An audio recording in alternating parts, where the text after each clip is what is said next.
La aportación de Radio Nacional de España en Barcelona a la radio pública estatal ha sido y es de un valor incuestionable. La historia de la emisora obviamente se debería dividir en las diferentes etapas por las que un ente emprendedor y dinámico como este suele transitar.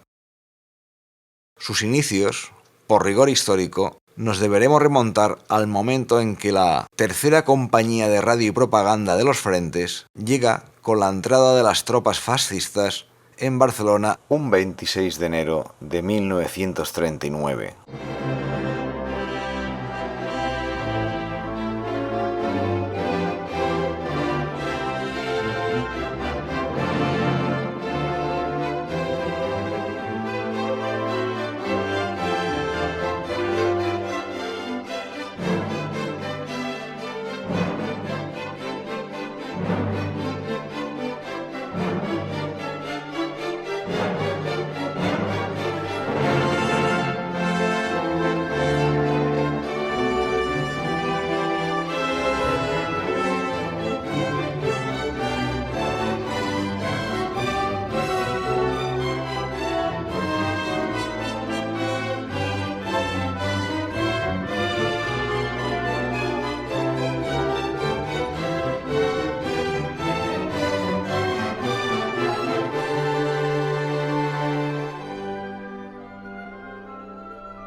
Dignamente y con la austeridad propia de las conmemoraciones de la grandeza nacional, asocióse nuestra ciudad al piadoso aniversario de la sombría fecha en que la preciosa vida de José Antonio nos fue arrebatada por las fuerzas ocultas del mal, pero su presencia permanece, y la meta que su genio se propuso alcanzar, será una bella realidad por la virtud de su diáfano ejemplo y por el ímpetu incontenible de todos los españoles.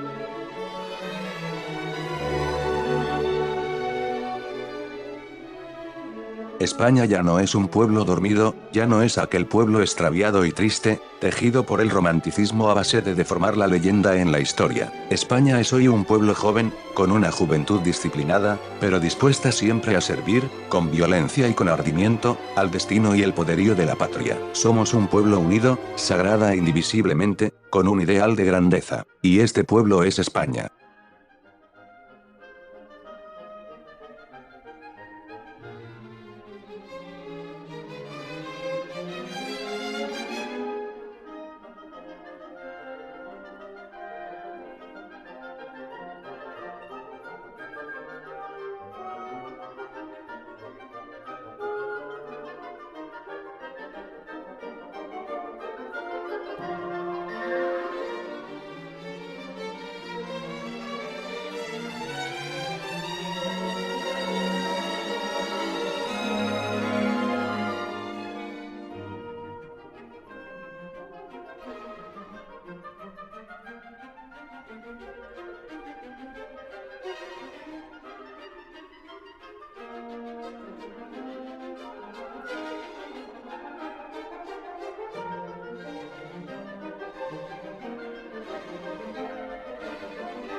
A medida que la guerra se alargaba y giraba favorablemente del lado de los sublevados, se fue afinando y fijando un nuevo calendario político que se caracterizaría, de entrada, por la supresión de las fiestas políticas republicanas. 14 de abril y 1 de mayo. Comenzaba una nueva era y, en consecuencia, unas nuevas fechas a celebrar. Un decreto de julio de 1937 declaraba el 18 de julio Día del Alzamiento Nacional, fecha en que España se alzó unánimemente en defensa de su fe, contra la tiranía comunista y contra la encubierta desmembración de su solar. Después vendrían otras fiestas fundamentales. El 1 de octubre se instituyó el Día del Caudillo, para agradecer al Generalísimo su buena obra por España, y el 19 de abril, Fiesta de la Unificación, para recordar la fecha de la unificación de la mayoría de elementos conspiradores bajo un único paraguas, el de Falange Española Tradicionalista y de las Juntas de Ofensiva Nacional Sindicalista, es decir, FET y de las JONS. La mezcla político-religiosa e ideológica hizo un salto cualitativo insuperable con el 12 de octubre. La confluencia de la festividad de la Virgen del Pilar y el descubrimiento de América desembocó en el Día de la Raza o Día de la Hispanidad.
tercera compañía de radio y propaganda de los frentes, esta es la que facilitará la dirección y parte del personal que conformará la delegación en Cataluña del Departamento de Radiodifusión.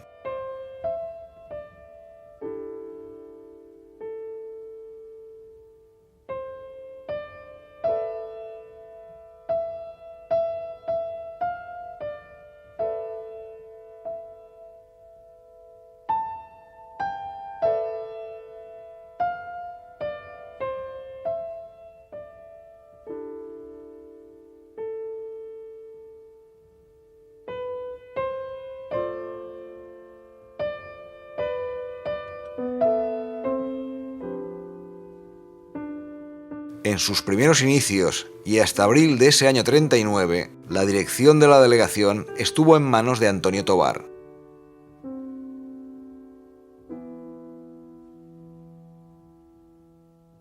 Que encarga a Torre Enciso y Alfonso Banda dirigir la programación de la emisora.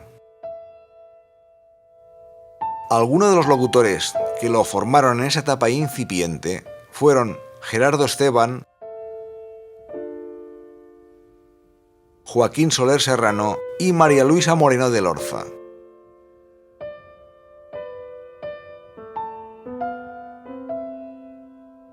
Durante muy pocos meses estuvieron en unas pequeñas estancias del edificio de la antigua Dirección General de Radiodifusió de la Generalitat, en la diagonal número 594, utilizada tras la entrada de los franquistas por la Delegación de Seguridad, lo que les trajo no pocos problemas a la hora de trabajar, debido a los alaridos e impactos súbitos de los cuerpos de represaliados que se lanzaban por la ventana al no poder soportar las atrocidades de esta checa franquista que estaba ubicada en los pisos superiores del inmueble.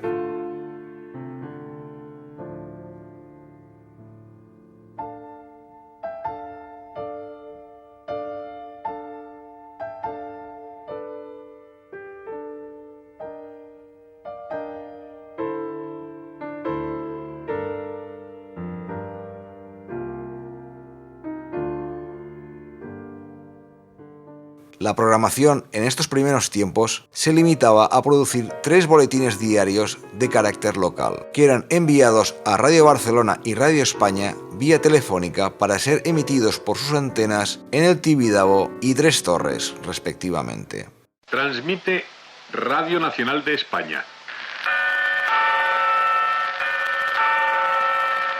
Diario hablado de Radio Nacional de España. Información nacional. Poco más tarde, la oferta se amplió con retransmisiones de ópera desde el Liceo y partidos de fútbol desde las Corts y Sarriá.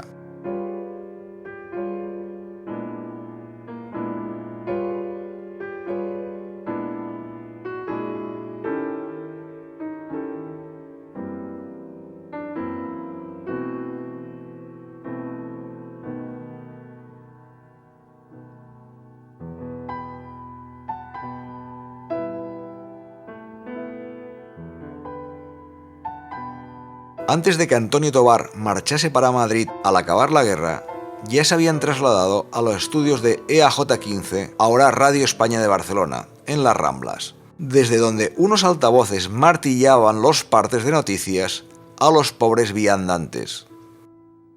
En 1942, cuando habían pasado a integrarse a la Vicesecretaría de Educación Popular, se trasladaron a 2 pisos de la primera planta del inmueble de Gran Vía número 645, esquina Bruc. Tras varios cambios en la dirección tanto de la delegación como de la emisora misma, es José María Malgelada Mir el director de la misma.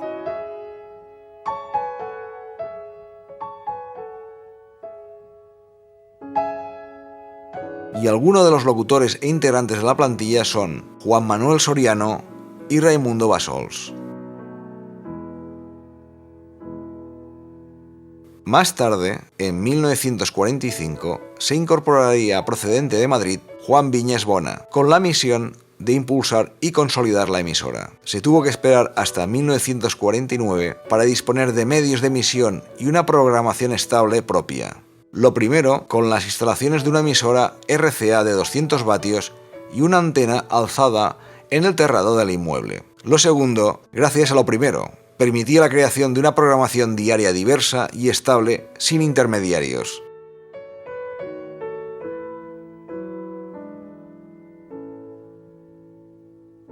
Más integrantes de la plantilla por entonces fueron Jorge Arandes, María Esther Jaumot, Federico Gallo, Eduardo Berraondo, entre otros, surgidos de un cursillo organizado a principios de 1949. Es el momento de las campañas benéficas del señor Dalmau y el señor Viñas.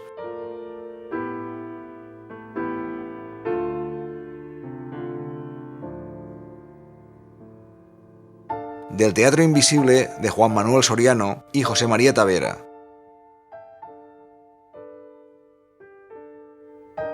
De la creación de una orquesta de cámara y de programas como Gong o Diapasón.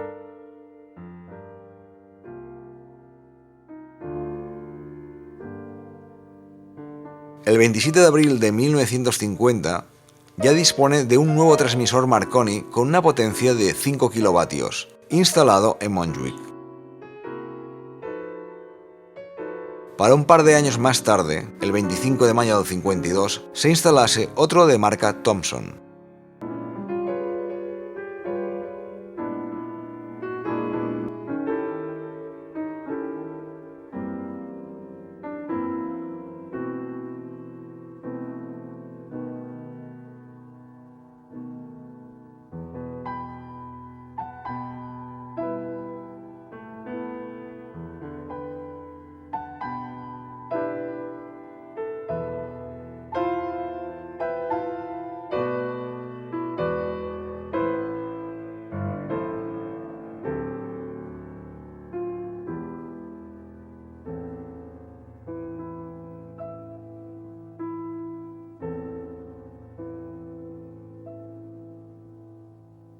Para esas mismas fechas son inaugurados los estudios del sexto piso en el número 1 del Paseo de Gracia.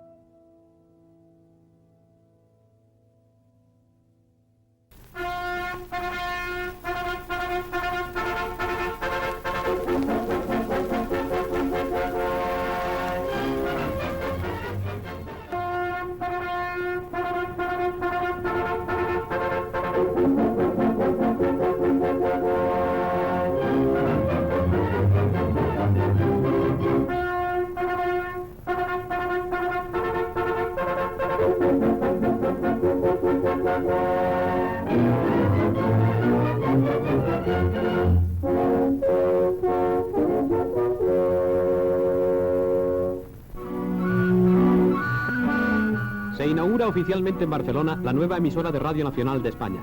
Gran parte del material de las salas de control ha sido fabricado por el Instituto Torres Quevedo de Física Aplicada, dependiente del Consejo Superior de Investigaciones Científicas. Interviene en el acto el director general de Radiodifusión, don Jesús Huevos. El ministro de Información y Turismo dice cómo la emisora forma parte importante de un plan completo de radiodifusión que cuando esté realizado cubrirá los servicios que requiere nuestra comunicación con el mundo y con los más humildes pueblos de España. La estación transmisora se halla enclavada en la falda de Montjuïc, tiene 25 kilovatios de potencia y transmite con una longitud de onda de 490 metros, equivalentes a 611 kilociclos.